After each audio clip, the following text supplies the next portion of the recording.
کے دے رہی تھیں. صحیح ہے نا. اب تو ہماری اتنی ساری ہو گئی ہیں نا شادیاں, اب تھوڑی اب تھوڑی سیٹنگ چینج ہو گئی ہے.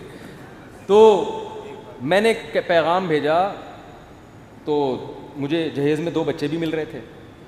میں ذہنی طور پر اس کے لیے تیار نہیں تھا کہ میں کسی کے بچوں کو کیوں پالوں بھائی. تو مجھے یاد ہے میں جامعۃ الرشید میں آیا, ہمارے ایک استاذ تھے, ان سے بھی میں نے سمجھایا یار رشتہ اچھا ہے لیکن یار 2 بچے کسی کے میں کیوں رکھوں. تو انہوں نے فوراً قرآن کی آیت پڑھ دی نا. اچھا بچوں میں کوئی خرابی نہیں, کچھ بھی نہیں. مجھے پتا تھا شاید میرے رشتہ دار بھی اس پہ ناک منہ بنائیں کہ یار ہم کسی کے بچوں کو اپنے خاندان میں کیوں لے کر آئیں. بہت عجیب سے مسائل کھڑے ہو رہے تھے. یقین نہیں تھا, ہمارے خاندان نے اللہ کا شکر ہے ان کو رکھا بہت اچھی طرح سے, لیکن میرے ذہنی طور پر کہ بھئی یہ کیوں. تو مجھے وہ قرآن کی آیت ہمارے ایک استاذ نے پڑھ کے سنائی. بعض آیتیں آپ صبح و شام پڑھتے ہیں لیکن مستحضر نہیں ہوتی. وہ آیت یہ پڑھی انہوں نے, وَرَبَائِبُكُمُ اللَّاتِي فِي حُجُورِكُم مِّن نِّسَائِكُمُ اللَّاتِي دَخَلْتُم بِهِنَّ.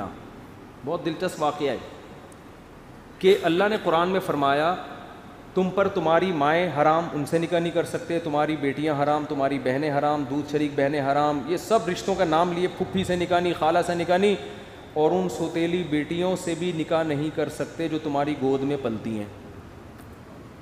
آئی بات سمجھ؟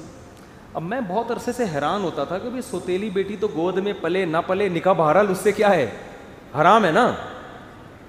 نہیں آ رہی بات سمجھ میں بھائی. گود میں تو ہم ماں کی بھی پلتے ہیں. اللہ نے کہا تم پر تمہاری مائیں حرام, یہ نہیں کہا وہ مائیں جن کی گود میں تم پلتے ہو. کیا خیال ہے بھائی, پلتی ہیں, پلتے ہی ہیں نا, لیکن اللہ نے اس صفت کو ہائی لائٹ نہیں کیا. تم پر تمہاری بیٹیاں, سگی بیٹیاں بھی حرام جو تمہاری گود میں پلتی ہیں, یہ نہیں کہا بس بیٹیاں حرام. بہنیں حرام جن کے ساتھ تم ایک گود میں پلتے ہو, یہ نہیں کہا بس تمہاری بہنیں حرام. ستیلی بیٹی کا ذکر آیا تو تمہاری وہ ستیلی بیٹیاں جو تمہاری گود میں پلتی ہیں آئیں. میں یہ آیت پہ ہمیشہ حیران ہوتا تھا کہ قرآن نے اس کو ذکر کیوں کیا ہے, حالانکہ جیسے سگی بیٹی آپ کی گود میں پلے یا کسی اور کی گود میں پلے, نکاح اس سے کیا ہے, حرام ہے. آپ اپنی ماں کی گود میں پلے نہ پلے, ماں سے نکاح کیا ہے, حرام ہے. سوتیلی بیٹی آپ کی گود میں پلے یا نہ پلے, آپ کے لیے نکاح اس سے حرام ہے کہ نہیں ہے. لیکن پھر قرآن یہ ذکر کیوں کر رہا ہے جب اس شرط کا کوئی فائدہ ہی نہیں ہے. یہ میرے ذہن میں ایک اشکال تھا جس کے جواب کی طرف میں نے کبھی سوچا بھی نہیں کہ اللہ کا کلام میں کوئی حکمت ہوگی, ہر چیز ہمیں تھوڑی معلوم ہوتی ہے. تو میں نے جب یہ ذکر کیا یار وہ بچے بھی مل رہے ہیں مجھے, تو میرا دماغ اس کے لیے ایگری نہیں ہو رہا. وہ وجہ اس کی ہے کہ بھئی یہ تو شریعت میں بھی کوئی پسندیدہ کام تھوڑی ہے یہ کہ کسی کے بچوں کو پالو. بھائی وہ اپنے رشتہ داروں کے آ رہے ہیں, ہم کیوں رکھیں ان کو. تو انہوں نے فوراً قرآن کی آیت پڑھی, وَرَبَائِبُكُمُ اللَّاتِي, تمہاری وہ ستیلی بیٹیاں جو تمہاری گود میں پلتی ہیں. انہوں نے کہا یہ قرآن نے گود میں پلنے کا ذکر اس لیے کیا کہ عام طور پہ صحابہ جب کسی بچوں والی عورت سے شادی کرتے تھے تو چھوٹے بچے خود ہی پالتے تھے. تو یہ رواج تھا, تو اس رواج کو قرآن نے کیا کر دیا, ہائی لائٹ. میرے ذہن میں آیا قرآن اس رواج کو کیوں ہائی لائٹ کر رہا ہے.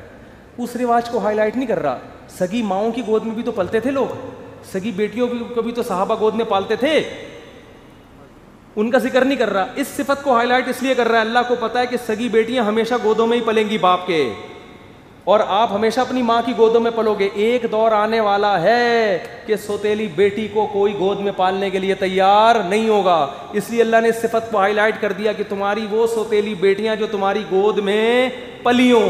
میں نے کہا قرآن سے دلیل مل گئی, میرے الفاظ تھے, میں نے کہا کسی کا باپ مجھے اس نکاح سے روک کے دکھائے, ایسی کی تیسی.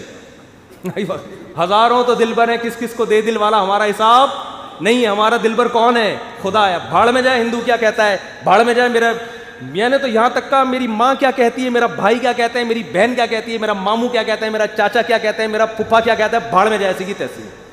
خدا کے آگے کسی کی نہیں چلے گی. تو میرے ایسے جذبات میں نے ایسی کی تیسی. اور اللہ کا شکر ہے میری شادی ابھی وہ بچی بڑی ہو گئی ہے اور رہ رہے ہیں, اللہ کا شکر ہے, اللہ برکتیں دے. اور وہی ہمارے پاس ہی آگے رہی, بچے بڑے ہو گئے وہ الحمدللہ. تو یہ 2008 یا 2009 کی بات ہے. میں اتنا نیک نہیں ہوں جتنا آپ مجھے سمجھنا ہوں, اور اتنے نیک, اللہ اتنا فری ہونے کی ضرورت نہیں ہے. انسان ہمیشہ اپنے اچھے کارنامے بیان کر رہا ہوتا ہے, اور جو الٹے کام کیے ہوتے ہیں اس کو تو میں یہ بھی نہیں کہہ رہا کہ میں نے الٹے کام کیے ہیں, اگر کیے بھی ہوں گے تو اللہ کو بتا کے معافی مانگوں, آپ کو کیوں بتاؤں گا میں. میرا مطلب زیادہ فری ہونے کی ضرورت نہیں ہے کہ آپ وہ جوش میں آ گئے, ارے مفتی صاحب. وہ بہت لوگ بندے کو تباہ پبلک کرتی ہے, انسان کو اپنے عیب پتہ ہوتے ہیں، لیکن جب لوگ اس کی تعریفیں کرتے ہیں نا تو انسان اپنے عیب بھول جاتے ہیں. انسان کہتے ہیں یہ صحیح کہہ رہا ہے، اصل میں تو میں یہ ہے جو میں ہوں، اور یہ بگاڑتے ہیں، برباد کر دیتے ہیں. تو اس لیے زیادہ ہر آدمی کی زندگی میں کچھ برے اعمال کچھ اچھے اعمال ہوتے ہیں، لیکن بتانے کا میرا مقصد یہ ہے کہ اسلام نے ہم میں کتنا کانفیڈنس پیدا کر دیا، کتنا کانفیڈنس کہ یار اب ہمیں سند مل گئی بھی ٹھیک ہے، بڑھ میں جائے پبلک کیا کہہ رہی ہے. ہاں آپ کے دوسرے مسائل ہوں تو ایک الگ بات ہے. اب یہ نہیں کہ ایک دم یہ شروع کر دیں میرے سے مشورہ پہلے لے لیں، بعض دفعہ نہیں ایڈجسٹ ہو پاتی، بعض دفعہ نخرے ہوتے ہیں، بعض دفعہ اور لینے کے دینے بھی پڑ سکتے ہیں اس میں. وہ جیسے دوسری شادی کی اسلام نے ترغیب دی ہے، لیکن یہ تو نہیں کہ جہاں چاہے اٹھا کے کر لو. تو آپ میں حوصلہ ہے نہیں ہے، پھر اس کے سائڈ افیکٹ برداشت کر سکتی ہو، سب چیزیں دیکھنی پڑتی ہیں نا. تو میں یہ بتا رہا ہوں کہ اسلام آپ کی ٹینشن کو کیا کر دیتا ہے، ختم. تو بس اللہ کے لیے یار. تو اس نے اتنی اس آیت نے مجھ میں کیا پیدا کر دیا، کانفیڈنس. میری اپنی بچی کی شادی میں نے بہت کم عمر میں کی ہے، بالغ ہوتے ہی رشتہ آ گیا تھا. اور بعض لوگوں نے کہا یہ کیا ہو رہا ہے، میں نے کہا بھائی رشتہ بھی ٹھیک ہے، کوئی مجھے سائڈ افیکٹ بھی نہیں لگ رہا اس کا، اللہ کہہ رہا ہے جلدی کرو بھاڑ میں جائے. محلے والے کیا کہہ رہے ہیں، بھاڑ میں جائے. یہ بھاڑ میں جائے گا لفظ یاد رکھ لیں. وہ کیا کہہ رہا ہے، فلانا کیا کہہ رہا ہے، ڈمکانا کیا. بھائی اللہ نے حکم دیا.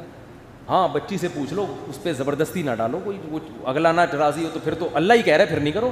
یہاں بھی اللہ نے 2 اور 2 4 کی طرح ہمیں کیا کر دیا، اللہ کہہ رہا ہے بھائی اگلا خوش نہیں ہے پھر نہیں کر سکتے آپ، پھر زبردستی نہیں ہے. ماں باپ اللہ کو نہیں مان رہے آج کل، لہذا ساری سیٹنگ کیا ہوئی ہے، آؤٹ. اپنے بیٹے پہ دباؤ ڈال کے یہاں کرے گا، تیرا باپ بھی شادی یہاں کرے گا.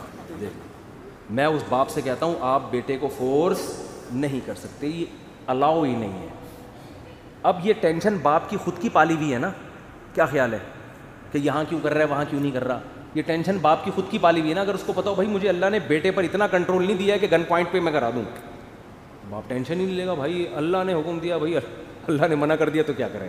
نیچے لوگوں نے نا کمنٹس کیے ہوتے، مجھے بعض لوگوں نے مرشد نام رکھا ہوا میرا، بھائی مرشد نے کہہ دیا اب تو ہم کریں گے. تو کچھ لوگ مجھے مرشد مانتے ہیں، پیر مرشد مانتے ہیں نا بعض لوگ، کچھ عقیدت میں ہیں وہ مرشد نے بول دیا بس اب کیا ہے، اب سائڈ ہے بس. تو بعض لوگوں کے پیر ہوتے ہیں وہ کہتے ہیں پیر صاحب نے کہہ دیا. تو بھائی اصل ہمارا پیر کون ہے، اللہ. اللہ نے کہہ دیا جاؤ بھائی تمہاری ایسی کی تیسی، یار ہمارے لیے تو مسئلہ کیا ہے. پھر لوگ ملامت کریں گے تو اور خوشی ہوگی. اللہ کہہ رہا ہوگا میری خاطر تو ٹینشن لے رہا ہے بھائی، ثواب ڈبل ہو رہا ہے آپ کا. تو اسلام کے علاوہ بھائی ہمارے پاس کوئی آپشن نہیں ہے، مجبور ہیں. کوئی ہم سے غیر مسلم پوچھتا ہے نا کیوں اسلام ہے، بھائی ہے ہی نہیں یار، تم بتاؤ کیسے چلے پھر زندگی، تم بتاؤ نا. تمہارے پاس تو کوئی پیپر ہی نہیں ہے، ایگزامینیشن ہال میں بیٹھ کے میں کیا پکوڑے کھاؤں یہاں کیا کروں بیٹھ کے. میرے پاس تو یہی پیپر ہے جو سمجھ میں بھی آ رہا ہے، فطرت کو اپیل بھی کر رہا ہے، لکھا ہوا بھی سمجھ میں آ رہا ہے کیا ہے. وہ میرے گھر والوں نے قبول کیا، اللہ کا شکر ہے. ایسے نہیں ہمارے خاندان والے، میں مثال دے رہا ہوں. وہ بھاڑ میں جو میں نے سب ماموں چاچے کو پھینک دیا نا، مجھے ضرورت نہیں تھی، میں تو اپنے اندر کانفیڈنس پیدا کرنے کے لیے. ورنہ میرے ماموں بھی بیان سنتے ہیں، میرے چاچو واچو بھی سب سن رہے ہوتے ہیں. واپس آ جائیں بھاڑ سے آپ سب لوگ. میں نے صرف فار ایگزامپل بھاڑ میں بھیجا ہے سب کو، یہ صرف فار ایگزامپل تھا. واپس آ جائیں. کسی نے مخالفت نہیں کی، میں ایک مثال دے رہا تھا کہ کر سکتے تھے. تو اللہ تعالیٰ ہمیں سمجھنے کی عمل کی توفیق عطا فرمائے. آخرت پہ عقیدہ